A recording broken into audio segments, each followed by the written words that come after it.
El senador Tapia. Sí, señor. Precisamente como dice el señor presidente, es quitarnos un poco la arenga electoral, compañeros y compañeras legisladoras, que tenemos que darle otro sentido a nuestro trabajo legislativo.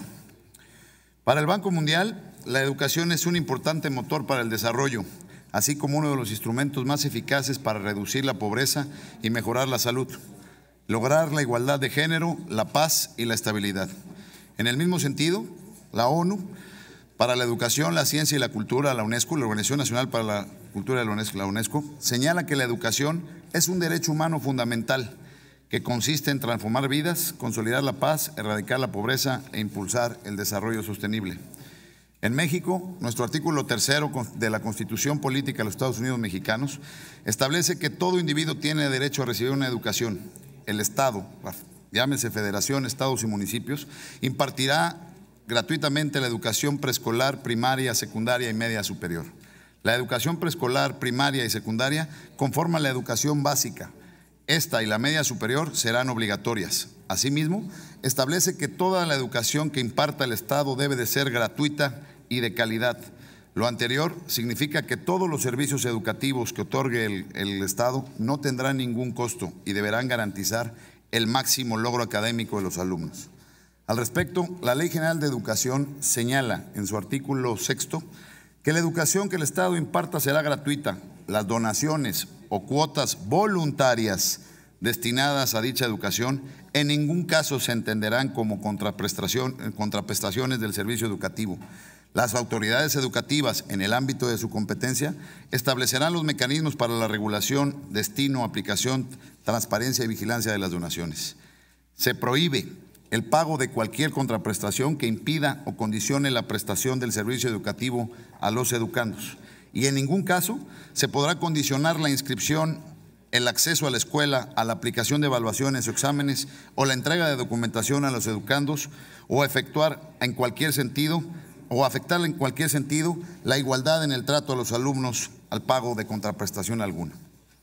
También, en términos del artículo 3 constitucional, los particulares pueden impartir educación en todos sus tipos y grados de acuerdo a las disposiciones establecidas en la Ley General de Educación y la Secretaría de Educación Pública. Cabe mencionar que los servicios educativos particulares son prestados a los educandos a cambio de una contraprestación económica que debe ser proporcional a la calidad y naturaleza de la enseñanza recibida, a la diversidad de los servicios y a las instalaciones y recursos académicos que aquellas utilizan para el cumplimiento de su objeto. Actualmente, en nuestro país existen 43.895 planteles, de los cuales 28.797 pertenecen a la educación básica, un poco más de 15.000 son para la educación media y media superior. En años recientes, el número de instituciones de educación privada se ha incrementado tan solo del 2010 al 2017 en un 7%.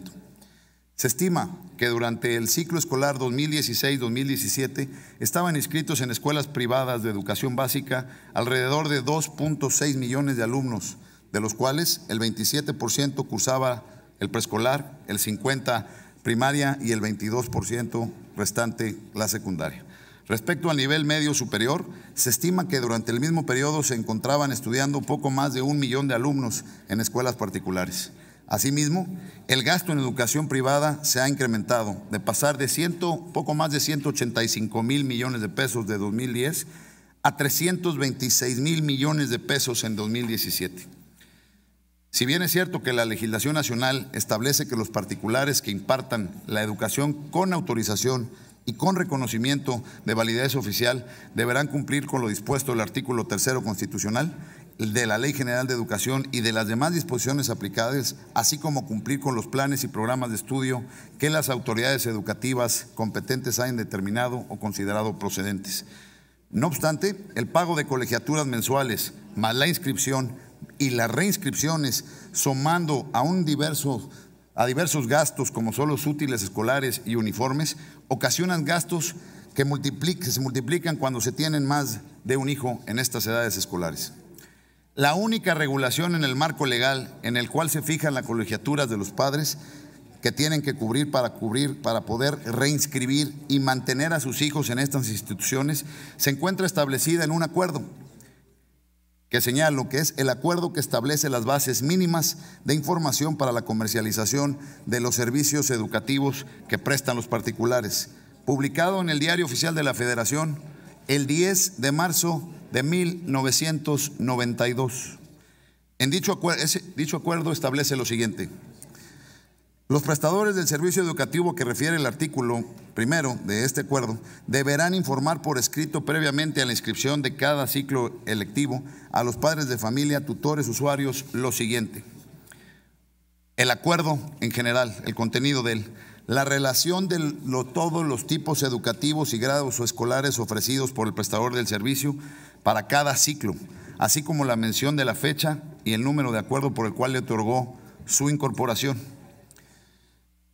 Y en la subfracción tercera, en el inciso A, marca el capítulo de inscripción o reinscripción. Dicho acuerdo señala la posibilidad de que las escuelas particulares cobren por concepto de inscripción o reinscripción, por lo que es importante que las autoridades educativas, en el ámbito de sus atribuciones, realicen las gestiones correspondientes a fin de eliminar el cobro por el concepto de reinscripción en las instituciones de educación privada.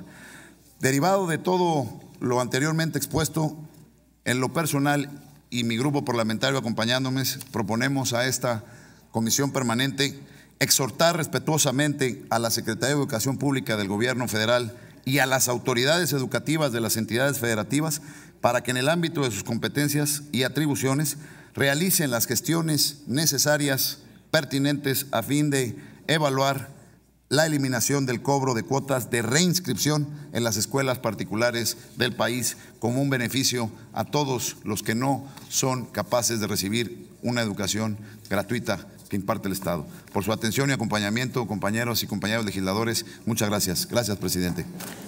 Gracias, senador Tapia. Sonido en el escaño del senador Fernández. Si me permite, senador. Punto de acuerdo. Con mucho gusto. Senador, asiente que suscriban.